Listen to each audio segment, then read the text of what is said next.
Hello बच्चों, तो आज हम क्लास 12 के मैथ में दो सदिशों को जोड़ना सीखेंगे। किस तरह से दो सदिशों को जोड़ा जाता है, अगर हमको दो सदिश दे दिया जाए तो किस तरह से हम उन सदिशों को जोड़ेंगे। तो देखते हैं। देखिए यहाँ पर जो है दिया गया है, जैसे मान लीजिए तो यहाँ पर जो है हमें पहला सदिश वेक्टर ए दिया गया है। तो वेक्टर ए बराबर क्या दिया है, A1 I cap plus A2 J cap plus A3 K cap. और दूसरा सदिश वेक्टर बी जो दिया गया है वो B1 I cap plus B2 J cap plus B3 K cap.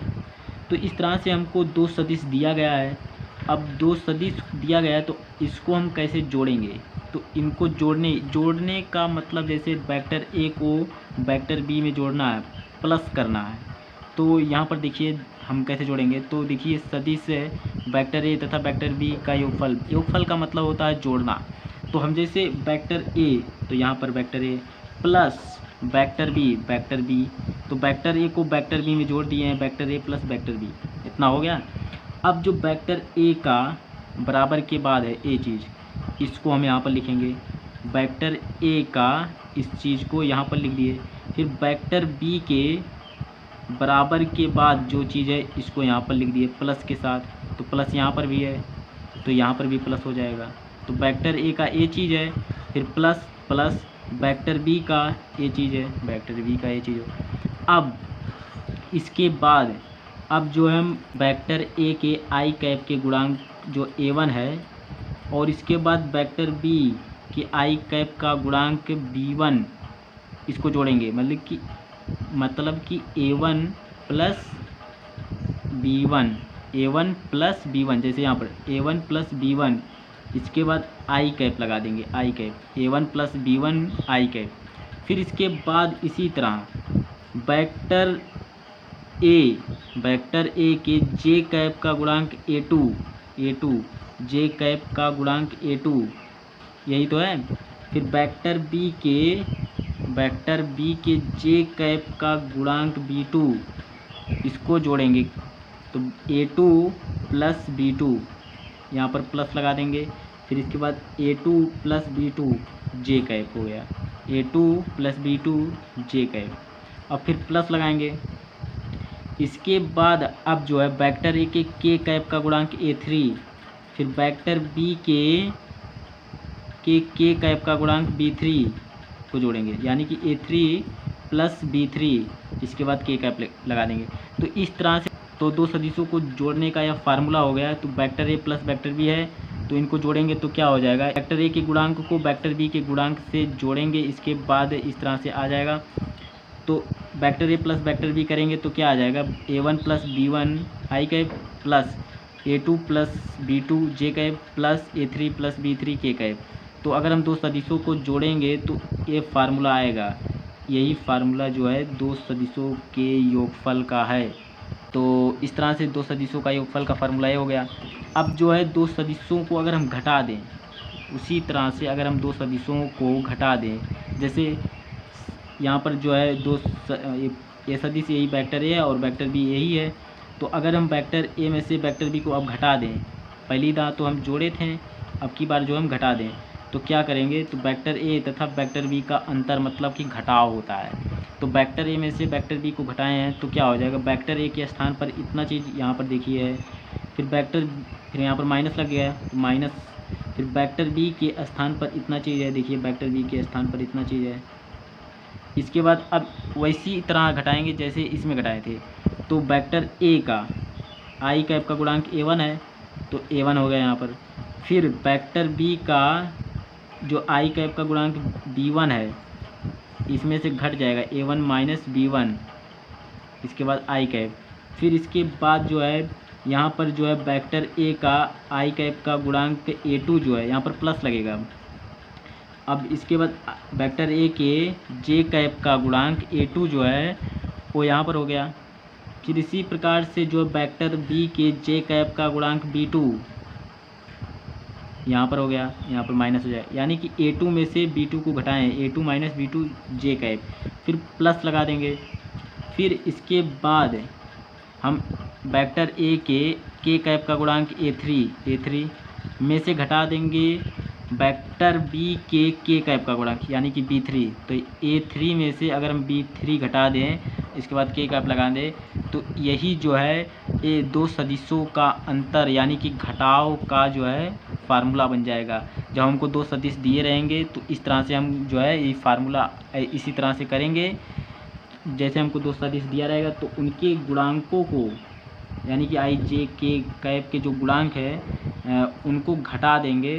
तो इस तरह से हमें जो है वेक्टर ए माइनस, तो vector A minus vector B का क्या आ गया, a1 minus b1 I cap, फिर plus a2 minus b2 bracket में बंद के बाद जे कैप, फिर plus a3 minus b3 bracket बंद के बाद के कैप। तो दो सदिशों का अंतर का फार्मूला ये हो गया। अब जो है सदिश, दो सदिश अगर समान है तो उनको किस तरह से हम दिखाएंगे, जैसे वेक्टर ए बराबर वेक्टर बी कर देंगे।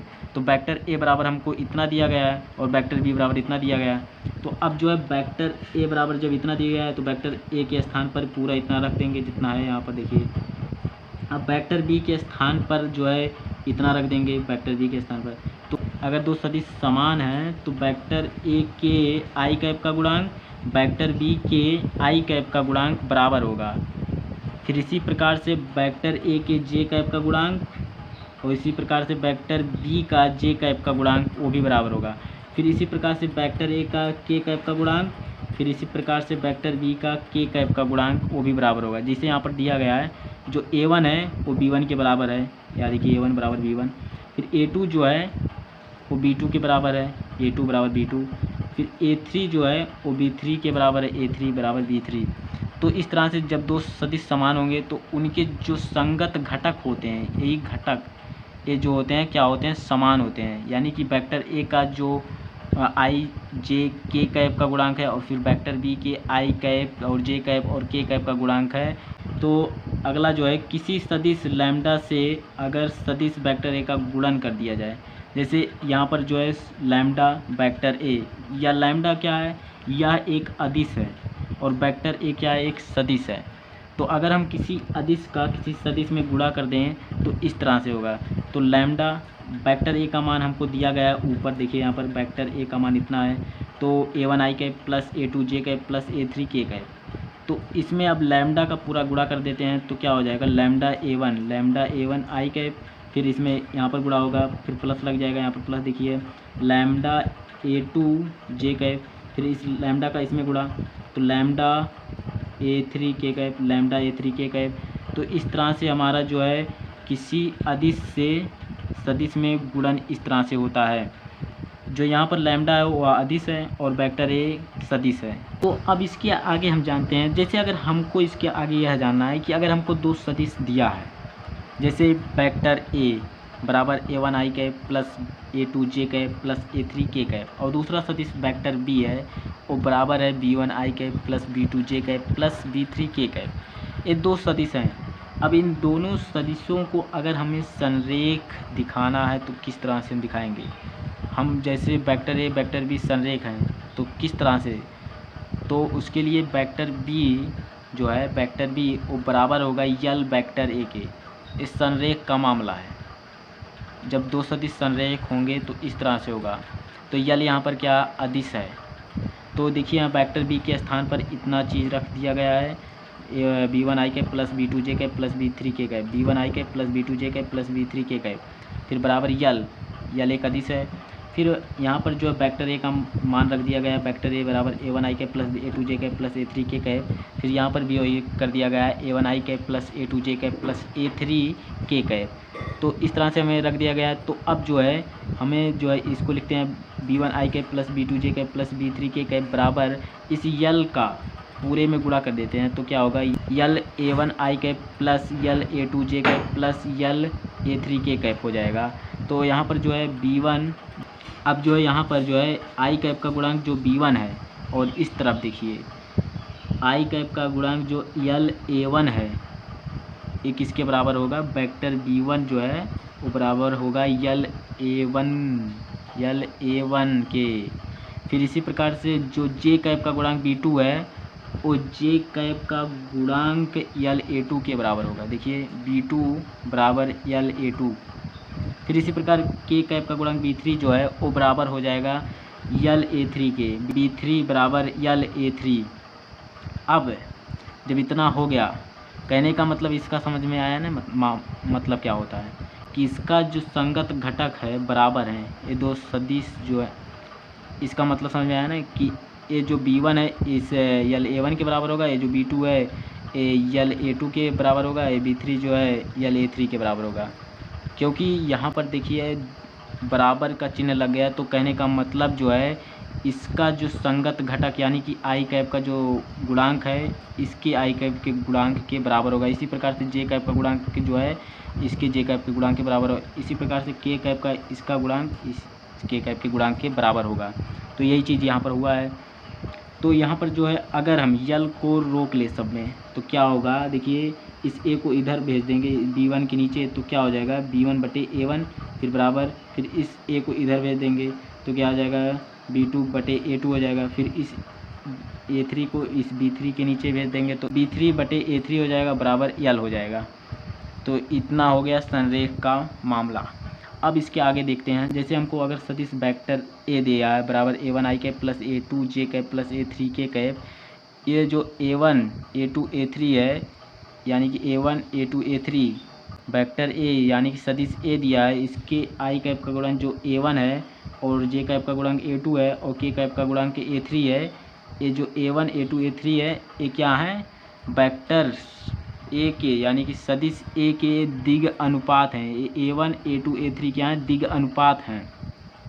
अब अगला देखते हैं क्या है, यदि यल यम यन किसी सदिश आर के दिग कोसाइन है तो यल आई के प्लस एम जे के प्लस एन के कैप को बराबर क्या होगा, कॉस अल्फा आई के plus cos beta J cap plus cos alpha K cap, जहाँ alpha beta gamma vector R के दिग कोण हैं। कौन, cos alpha cos beta cos gamma के जो अल्फा बीटा गामा है वो क्या है, दिग कोण है। और जो यल यम एन है दिग कोसाइन है, यल यम एन क्या है, दिग कोसाइन है। तो इस तरह से जो है हम बहुत सारी चीज़ों को जान लिए। तो अब जो है इसके बाद जो लेक्चर आएगा उसमें जो है आप जो है उदाहरण को देखेंगे और उदाहरण लगाने में बहुत मज़ा आएगा। जब आप इतने सारी चीज़ों को जाने रहेंगे तो उदाहरण आप फटाफट से लगाते चले जाएंगे। तो उदाहरण में जो है आप इस फार्मूले का यूज होते हुए देखेंगे तो किस तरह से जो है उदाहरण में यह फार्मूला यूज हो रहा है। जब आप इतना जाने रहेंगे तभी आपको सवाल लगाने में मज़ा आएगा। तो हम मिलते हैं इसके अगले लेक्चर में।